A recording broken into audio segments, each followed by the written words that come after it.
Hello दोस्तों, मैं हूं मनु और मैं आपके लिए लेकर आई हूं एक संघर्ष भरी कहानी। तो चलिए शुरू करते हैं आज की यह कहानी। एक बार एक किसान था। वह बहुत मेहनती था। बहुत मेहनत से वह खेतों में अनाज उगाता, उसकी देखभाल करता, लेकिन अधिकतर उसकी फसल खराब हो जाती है। एक बार किसान भगवान से बहुत ही नाराज़ हो गया। वह किसान गुस्से में आसमान की ओर देखकर भगवान से कहा, हे भगवान, आपको लोग सर्वज्ञाता मानते हैं कि आप सब जानते हैं। कहते हैं कि आपकी इच्छा के बगैर एक पत्ता भी नहीं हिलता। पर मुझे तो लगता है कि आप छोटी से छोटी बात भी नहीं जानते। आपको तो ये भी नहीं पता कि खेती बाड़ी कैसे करते हैं। यदि आप जानते तो हर समय जो बाढ़, आंधी और तूफान आते हैं वो कभी नहीं आते। आप नहीं जानते कि कितना नुकसान उठाना पड़ता है हम किसानों को। उसने भगवान से कहा, यदि आप यह शक्ति मेरे हाथों में दे दें कि जैसा मैं चाहूँ वैसा मौसम कर दूँ, तो फिर आप देखना मैं अन्न के भंडार लगा दूँगा। भगवान यह सुनकर मुस्कुरा रहे थे। वे किसान के सामने प्रकट होकर बोले, मैं आज से तुझे यह शक्ति देता हूँ कि तुम अपने खेतों पर तुम्हारी इच्छा के अनुसार मौसम कर सकते हो। मैं बिल्कुल भी दखल नहीं करूँगा। तुम्हारी इच्छा से सब कुछ होगा। यह सुनकर किसान बहुत खुश हो गया। किसान ने गेहूं की फसल अपने खेतों में बोई। जब उसे लगा कि खेतों को धूप चाहिए तो खेतों को धूप मिली। जब पानी बरसना चाहिए तो पानी बरसा। आंधी, तूफान, बाढ़ कुछ भी उसने अपने खेतों पर आने नहीं दिया।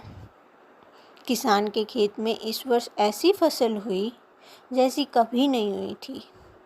हरी भरी लहलाती फसल देख वह मन ही मन बहुत खुश होता और सोचता कि अब सबूत के साथ दिखाऊंगा भगवान को कि इसे कहते हैं शक्ति का सही उपयोग।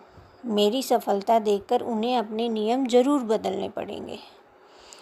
कुछ दिन गुजरने के बाद फसल कटने को तैयार हो गई। किसान बहुत उत्सुकता के साथ फसल को काटने लगा, पर जैसे ही उसकी नज़र गेहूं की बालियों पर गई तो उसने अपना सिर पीट लिया और वह रोने चिल्लाने लगा। गेहूं की एक भी बाली के अंदर गेहूं का दाना नहीं था। सारी बालियां अंदर से खाली थी। किसान बहुत दुखी हो गया। उसने भगवान को रोते हुए फिर पुकारा, हे भगवान, तुमने मेरे साथ ये क्या किया? क्या तुमने मुझे कोई सज़ा दी? भगवान बोले, पुत्र, ये तो होना ही था। तुमने पौधों को संघर्ष करने का मौका ही कहाँ दिया। ना तो तुमने आंधियों से जूझने दिया, ना तेज बारिश से सहने दिया और ना ही धूप में तपने दिया। एक भी चुनौती का सामना तुमने उन्हें नहीं करने दिया। इसलिए सारे पौधे अंदर से खोखले रह गए। जब आंधी, तूफान, तेज बारिश और धूप पड़ती है तभी ये पौधा अपना अस्तित्व को बचाने के लिए संघर्ष करते हैं।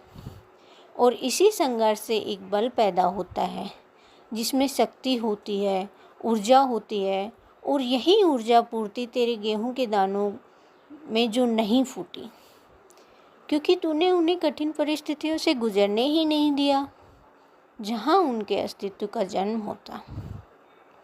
सारी बालियां इसलिए खाली हैं क्योंकि तुमने अपने पौधों को संघर्ष कराया ही नहीं। भगवान कहते हैं कि याद रखिए, स्वर्ण में स्वर्णीय आभा तभी आती है जब वह आग में तपने, गलने और हथौड़े से पीटने जैसे संघर्षों से गुजरता है। इसी तरह यदि हमारी ज़िंदगी में कोई संघर्ष ही ना हो, कोई चुनौती ही ना हो, तो हम भी गेहूं की बालियों की तरह खोखले रह जाएंगे। कोई अस्तित्व ही नहीं होगा हमारा। विपरीत परिस्थितियाँ, चुनौतियाँ, समस्याएं हमें और अधिक निखारती हैं। यदि जीवन में कठिन परिस्थितियाँ और चुनौतियाँ आए तो घबराना मत, बल्कि सामना करना, जिससे और अधिक निखर जाओगे। तभी तो कहा है, जो मुस्कुरा रहा है उसे दर्द ने पाला होगा, जो चल रहा है उसके पाँव में छाला होगा। बिना संघर्ष के इंसान चमक नहीं सकता, जो जलेगा उसी दिए में उजाला होगा। अगर मेरी ये कहानी आपको अच्छी लगी हो तो लाइक करें, और ऐसे ही इंटरेस्टिंग और मोटिवेशनल कहानी सुनने के लिए चैनल को सब्सक्राइब ज़रूर करें।